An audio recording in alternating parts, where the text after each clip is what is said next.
India post बंद कला book post सेवा।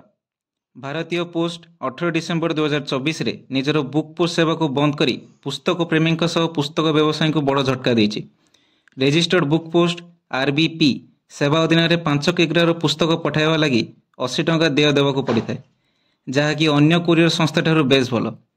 यह छड़ा 19,101 पिनकोड एवं भारत में 1,54,725 डाकघर आसुवा इंडिया पोस्टर विशाल नेटवर्क द्रुत डेलीवरी निश्चित सुनिश्चित करी एवं अधिकांश पार्सल सप्ताह मध्य पहुंची थाए। सहर मध्य डेलीवरी आगामी दिन निज गंतव्य स्थल में पहुंची जाए।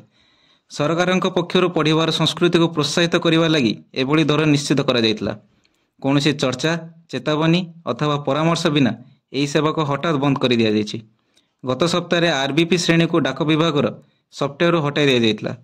बुक पोस्ट को बंद करी प्रकाशन उद्योग पर झटका।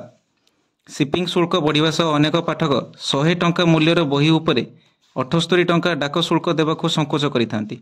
एही निष्पत्ति जोगु देशर पढ़िबार संस्कृति आहुरी दुर्बल होइजिबो बोली आलोचना हेउछि।